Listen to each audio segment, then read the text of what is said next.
All right, everyone, here we are at the end of the year and the end of December. This is a series I'll be calling Cinema Roundup, where I talk briefly about everything I watched this month. You get the idea. Today, we're talking about my month of December 2024. Without further ado, I kicked off the month with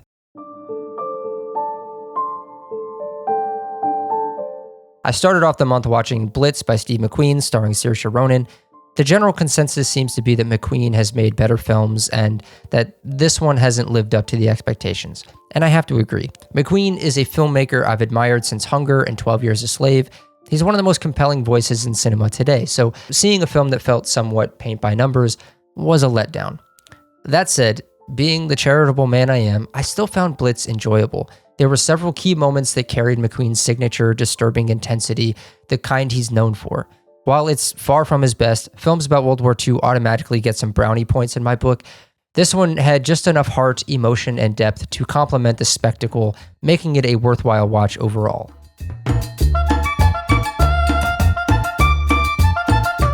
The Voyeur, starring Sydney Sweeney, Justice Smith, and Ben Hardy, is directed by Michael Mohan and debuted on Amazon Prime in 2021. My girlfriend and I often take turns picking movie night selections, and this one was her pick. While she ended up hating it by the end, I found it pretty entertaining, at least for the most part. This isn't some outright disaster, but by the time the credits rolled, we were both looking at each other and wondering, what are we even doing here? The performances were hit or miss, and I wasn't a fan of how the film leaned into a conniving, cartoonish villain mode in the final act. The story felt far-fetched, hard to take seriously, and the thesis was muddled. It couldn't seem to make up its mind. That being said, it's not every day that we get a new erotic thriller. It's a genre with untapped potential, so I'll take what I can get.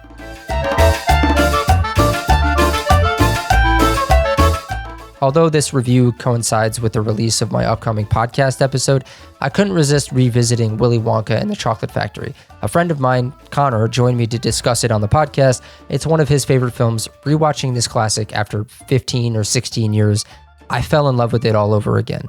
It's baffling that director Mel Stewart never made anything else as high profile as this bona fide classic. The editing in Willy Wonka zips along masterfully, and the music, well, let's just say it's banger after banger. After the whole I've Got a Golden Ticket scene came up, I immediately wanted to re-listen to that song over and over. Same goes for Gene Wilder's performance of Pure Imagination. This film is pure magic, and it holds up as one of the greatest cinematic experiences ever created. Go rewatch it.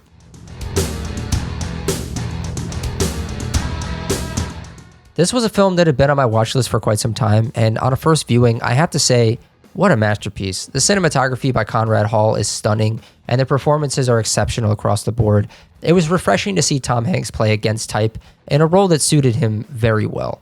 The ending is devastating, and the entire film is beautifully constructed from start to finish. My only minor critique is that the pacing could have had a bit more bite to it, but overall, this story is about a father and son learning how to connect as father and son, and it was deeply moving to watch unfold.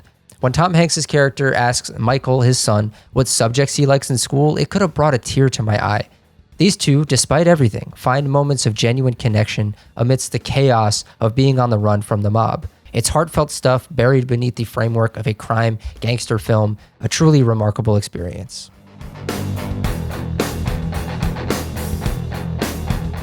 The Outsiders was one of my favorite films as a kid. I first watched it during the summer before 7th grade because it was required summer reading.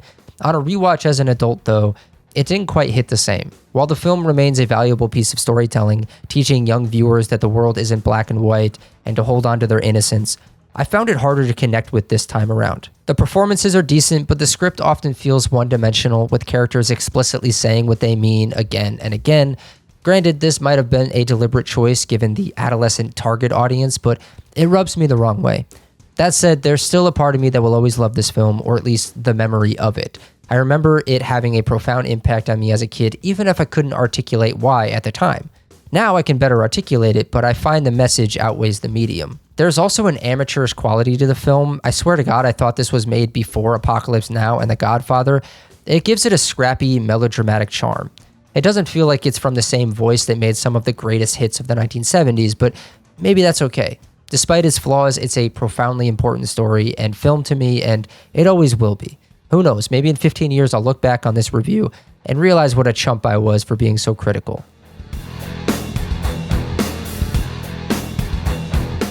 Goddamn. Goddamn. Every single time I watch this goddamn movie, it hits just as hard, or even harder than the last time I watched it. Whiplash has one of the greatest, if not the greatest, final sequences I've ever seen. This is a cautionary tale about an artist losing himself to his craft, and the bittersweet final shots solidify this film's brilliance.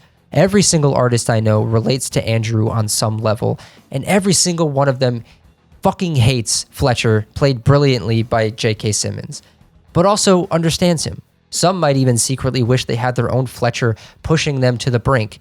I know that I can speak from experience. To me, these are the marks of a film destined to be hailed as a bona fide classic in the decades to come. It's raw, intense, and unforgettable, an absolute masterpiece.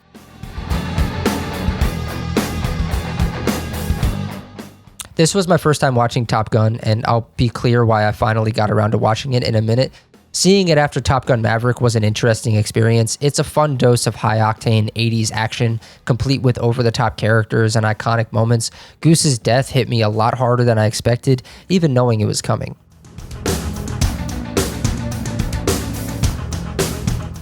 Okay, look. When I first watched this film, I was absolutely baffled. I've since amended my score to give credit where it's due for the technical aspects, which are truly remarkable. The visual achievements alone are worth commending. That being said, I'm still firmly in the camp that this film is overrated, and according to everyone I know, I'm alone in this camp. There's something about the way this movie has been hoisted up as more than a turn-your-brain-off blockbuster that perplexes me. It's fun and enjoyable for what it is, but the fact that it received nominations for Best Picture and Best Adapted Screenplay still blows my mind. Honestly, I might enjoy it more if fewer people treated it like a masterpiece. If that makes sense, you know what I mean. The reason why I watched Top Gun and then rewatched this one was because I have a podcast episode coming out about it. Once my podcast episode on this film is released, I'll go into more detail, so I urge you to check that out for a deeper dive.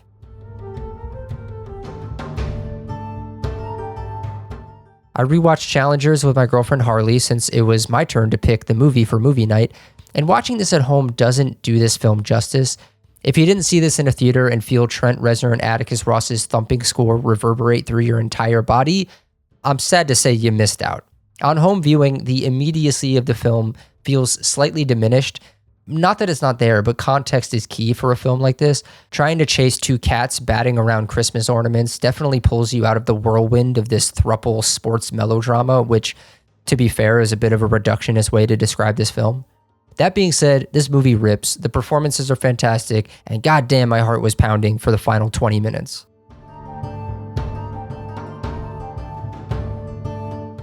I rewatched The Road to El Dorado for the podcast, and I hadn't seen it since I was a kid. It's such a bummer this film bombed back in the day. We missed out on the planned sequels, which were going to emulate the classic Bob Hope, Bing Crosby road movies. Revisiting it now, it's an absolute delight. The humor, the charm, and the adventure all hold up, and I urge everyone to give this one a rewatch. It's a ton of fun and deserves to be remembered.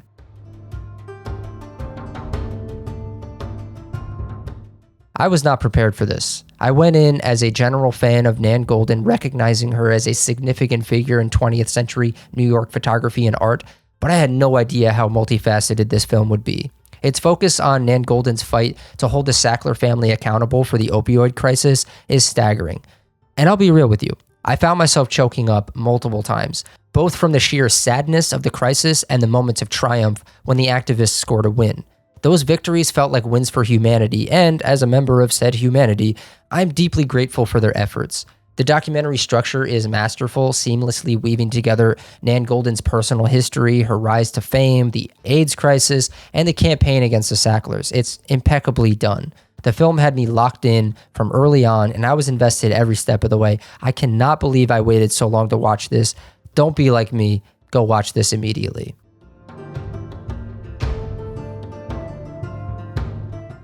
I rewatched Looper for the podcast this month, and I realized my memory of this movie was completely off. For some reason, I thought Joseph Gordon-Levitt and Bruce Willis were partners or something.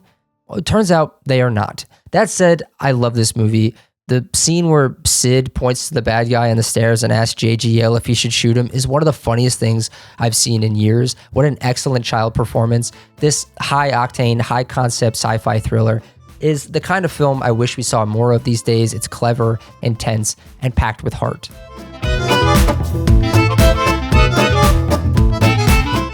Oh boy, did I love this movie. I kind of wish it didn't have such a typically French ending. It's a bit heavy-handed in its swerving conclusion, but still this film cemented Henri-Georges Clouzot as a must-watch filmmaker for me. I can't wait to dive deeper into his filmography. It's incredible this was made when it was. So much of it feels modernly tense. It's also easy to see how it inspired masters of suspense and tension in later years. I'm already planning to pick up my Criterion edition of this and revisit it. I also need to check out William Friedkin's Sorcerer, which was heavily inspired by The Wages of Fear.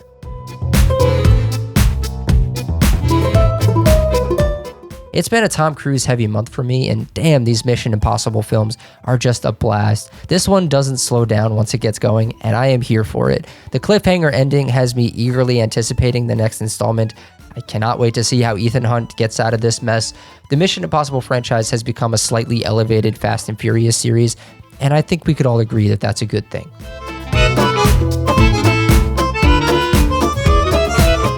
Harley picked this for movie night, and it was my second time watching it. The first time I saw it was in theaters when it first came out, but I had a terrible experience with a guy talking through the whole thing, so I was kind of down on it, and that really impacted my viewing. This time around, I found it pretty solid, though some parts still don't fully work for me. The message feels a bit heavy-handed, but I could see why it resonates with others. All in all, it's a perfectly solid film that just doesn't fully click with me.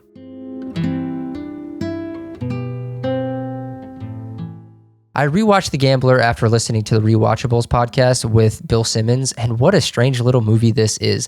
I kind of love it. I first saw it when it came out back when I was a pretty big Mark Wahlberg fan. I still am to some extent.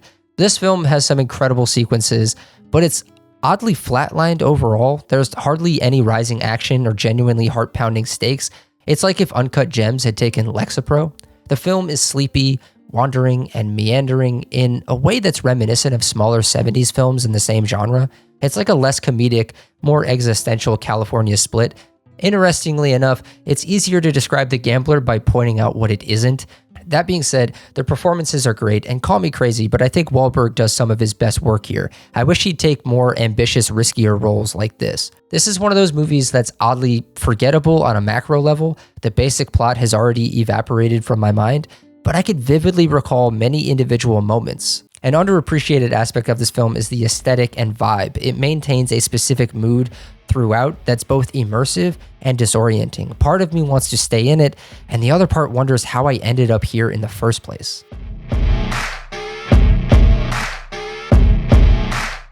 I made a full review of this one, but to summarize, Carry On is just a good deal of fun. It's reminiscent of movies like Die Hard, Phone Booth, and Cellular. However, I wish these kinds of films didn't rely so heavily on characters making dumb decisions, suspension of disbelief, and overly cliched dialogue. At one point, I half expected Daniel Deadweiler to deliver a line like, "We could use guys like you on the force." Take this example. When the girlfriend learns there's an active threat against her life at the airport, she runs outside to the parking lot instead of finding a secure area to call the authorities. It's frustrating, but dumb nitpicks aside, this movie works. It kept me on the edge of my seat, and Jason Bateman's cool, evil performance was a highlight. The filmmakers found unique ways to ratchet up the tension and stakes, which isn't always easy in these bottle episode types of films like this.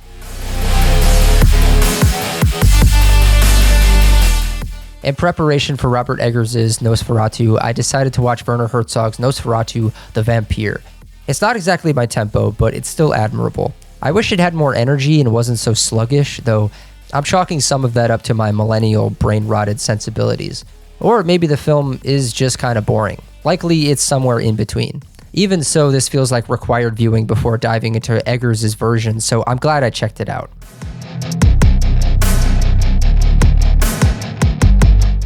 Before watching A Complete Unknown, I decided to revisit Todd Haynes' I'm Not There, and wow, this movie captivated me. That's not a word I use lightly, even when talking about films I love.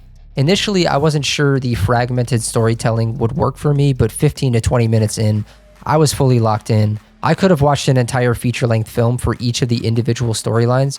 It's fascinating how a movie that never explicitly utters Bob Dylan's name makes you feel like you truly understand him. Also, good God, the cinematography. If this film had come out in any other year, it would have demanded a nomination for Best Cinematography. After checking the lineup for that year, yeah, I can't argue with the nominees, but still, this movie looks phenomenal. The way it balances its varied aesthetics is pure precision.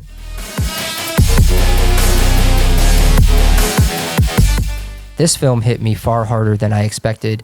It's a harrowing, deeply disturbing portrayal of the cruelty humans can inflict on one another.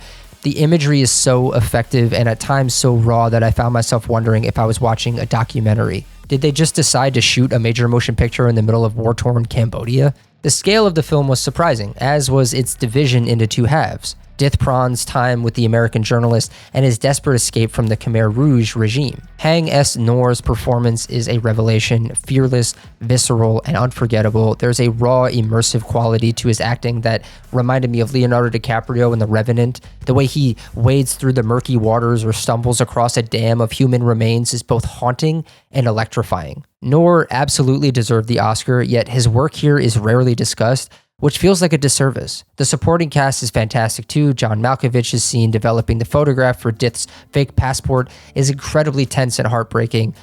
I'm not surprised this film earns so many accolades, but it's a forgotten gem that deserves to be revisited.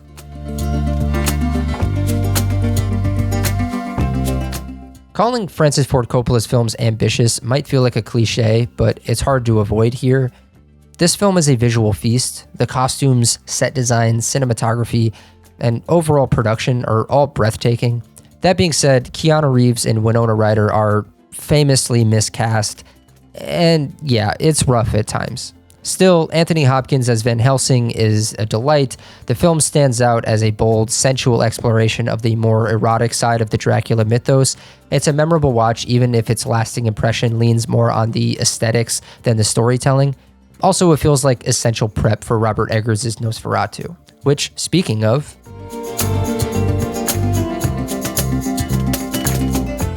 I've already done a full review of Robert Eggers' Nosferatu, but in brief, my initial reaction was mixed, but after some reflection, I've grown to love it. It's easily in my top 20 of the year. Watching this felt like witnessing a modern auteur at the height of his powers. Since The Lighthouse, I have been a ride or die fan of Eggers, and this film only solidifies his status as one of the finest filmmakers of our time.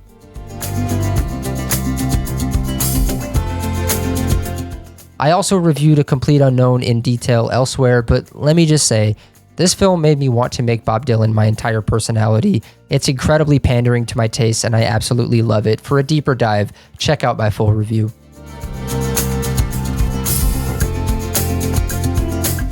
I've shared my full thoughts on Lee in another video, but the gist is this.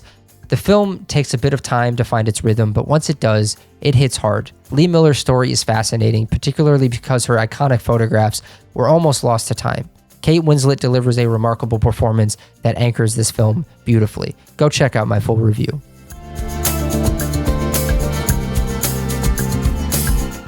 And last but not least, I closed out 2024 and December with Baby Girl, a film I was pretty lukewarm on overall. My full review is available if you want a deeper dive, but in short, it's fine, but not particularly my cup of tea. And that'll do it for my cinema roundup of December 2024. Let me know what you thought of these films. Let me know what you watched in December, and I'll see you all next time.